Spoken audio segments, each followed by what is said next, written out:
भगवान श्री कृष्ण की मृत्यु कैसे हुई।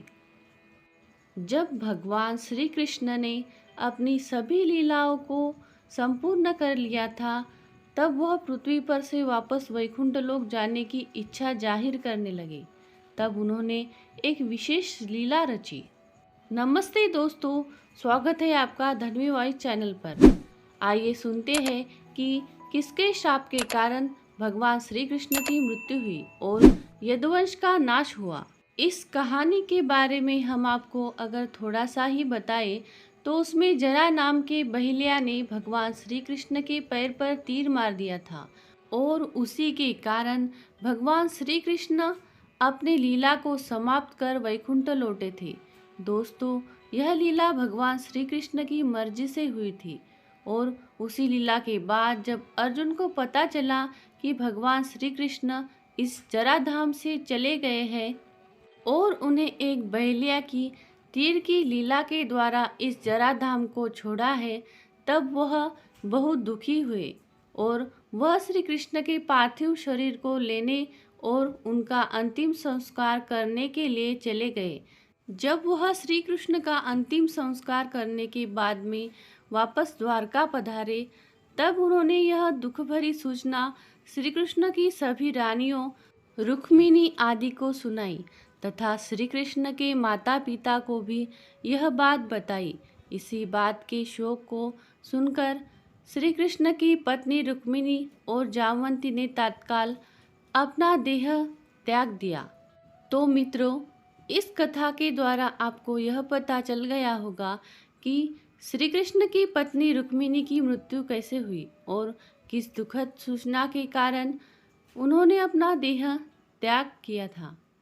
मित्रों, जैसा कि आप सभी को पता है कि महाभारत के युद्ध के पश्चात गांधारी द्वारा अपने सभी पुत्रों को खोने के कारण श्री कृष्ण को उनका दोषी मानना और उन्होंने श्री कृष्ण को एक श्राप दिया था, जिसमें गांधारी ने कहा था कि हे कृष्ण, जिस प्रकार मेरे सभी पुत्र आपस में लड़कर अपने प्राणों को त्यागा है, उसी प्रकार तुम्हारा भी यदुवंशी आपस में ही लड़कर समाप्त हो जाएगा। इसी श्राप के कारण भगवान श्री कृष्ण ने अपना देह त्याग दिया था। इस श्राप के कारण जब यदुवंशी आपस में लड़ने लगे, तब श्री कृष्ण सब कुछ छोड़कर एक गहरे वन में चले गए और योग निद्रा में लेट गए। उसके बाद में जरा नाम के बहेले की तीर के द्वारा उन्होंने अपनी लीला को समाप्त किया। यह तो आप जानते ही होंगे, हमने ऊपर इसके बारे में आपको बताया है। जब जरा बहेले ने श्री कृष्ण के पैरों पर बाण चलाया तो बहुत बड़ी गर्जना हुई, जिससे तीनों लोक में सभी को पता चल गया कि श्री कृष्ण अब इस पृथ्वी पर नहीं है, वह अपनी वैकुंठ धाम चले गए हैं। और माता रुक्मिणी को भी इसके बारे में पता चल गया था, परंतु उस समय रुक्मिणी माता द्वारका की महारानी थी और उन पर बहुत सी जिम्मेदारियां थी। वह अपनी नगरवासियों को ऐसे दुख में नहीं छोड़ सकती थी, इसलिए वह सब कुछ जानते हुए भी अपने दुख को रोक लेती है, जिससे कि द्वारका वासियों को यह पता ना चले कि भगवान श्री कृष्ण अब इस जराधाम पर नहीं है।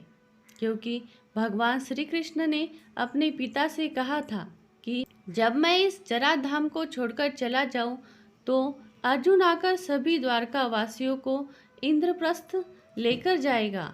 इसलिए अगर पहले ही सभी नगर वासियों को यह पता चल जाता कि भगवान श्री कृष्ण नहीं रहे, तो द्वारका बहुत ही बड़े संकट में आ जाती। इसलिए जब अर्जुन आए और बचे कुचे सभी द्वारका वासियों और रानियों को इंद्रप्रस्थ लेकर गए, उसके बाद में जैसे ही वह द्वारका को छोड़कर चले तो द्वारका पानी में डूब गई। जब वह इंद्रप्रस्थ पहुँचे, तब अर्जुन ने सभी को बताया कि भगवान श्री कृष्ण अब इस जराधाम पर नहीं है। परंतु माता रुक्मिणी को तो यह सब कुछ पता था, वह यह सब जानती थी, परंतु उनके कंधों पर द्वारका वासियों की बहुत सारी जिम्मेदारियां थी।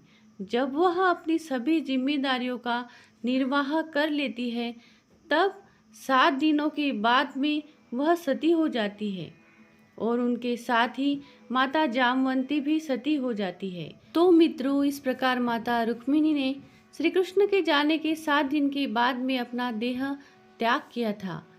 यह कहानी आपको कैसी लगी कमेंट बॉक्स में ज़रूर बताएं।